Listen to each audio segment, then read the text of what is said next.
மக்களே வணக்கம். நாம் எல்லோரும் அக்டோபர் மாதத்தில் இருக்கோம். எல்லா மாதமும் ஜெபமாலை பண்ணாலும் அக்டோபர் மாதம் ஸ்பெஷலாக எல்லோரும் ஜெபிக்கிற பழக்கம் இருக்குது. ஆனால் நம்ம சொல்கிற ஒவ்வொரு ஜெபமாலையும் ஒவ்வொரு அருள் நிறைந்த மரியே ஜெபமும் எவ்வளவு மதிப்பு வாய்ந்தது என்று எண்ணி பார்த்துருக்கோமா?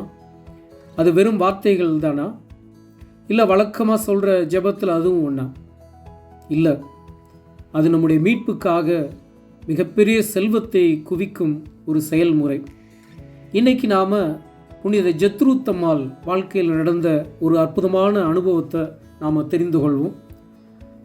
இந்த நிகழ்வு ஜெபமாலையின் உண்மையான மதிப்பை நமக்கு கண்டிப்பாக கற்றுத்தரும். ஒரு முறை புனித ஜெத்ரூத்தம்மாள் ஜெபமாலை சொல்லி கொண்டிருந்த பொழுது எதிரே நம் ஆண்டவர் இயேசு காட்சி கொடுத்தார்.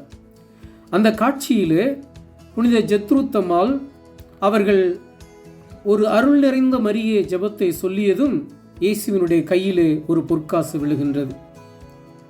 அடுத்த முறை சொல்ல தொடங்கியதும் மறுபடியும் பொற்காசு விழுகின்றது.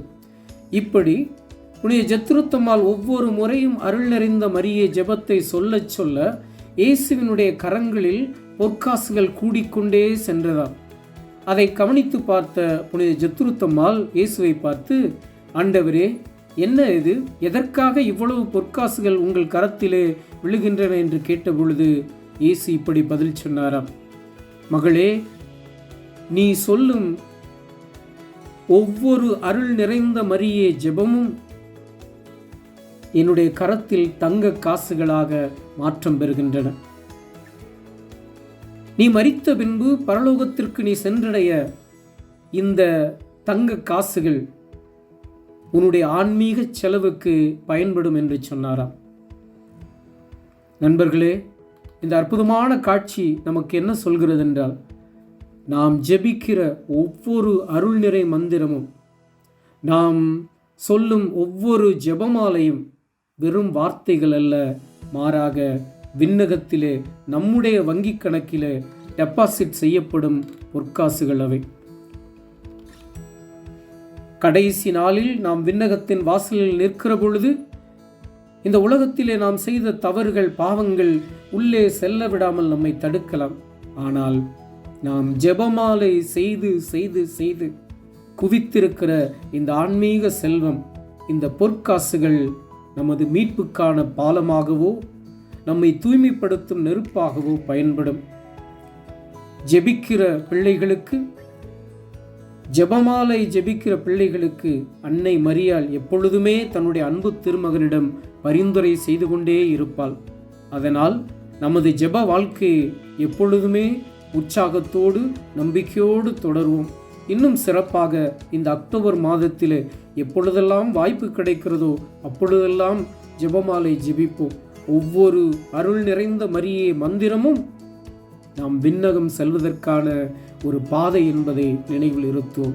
எனவே மக்களே, டெய்லி ஜெபமாலை சொல்லுங்க, மறக்காதீங்க. ஏனென்றால் ஒவ்வொரு ஜெபமாலையும் விண்ணகத்தின் கதவுகளை உங்களுக்காக திறந்துவிடும்.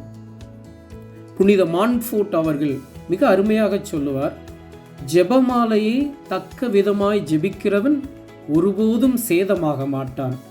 இதை நான் என் இரத்தத்தில் எழுதித்தர தயாராக இருக்கிறேன் என்று மிக உறுதியாக அவர் சொல்லுவார்.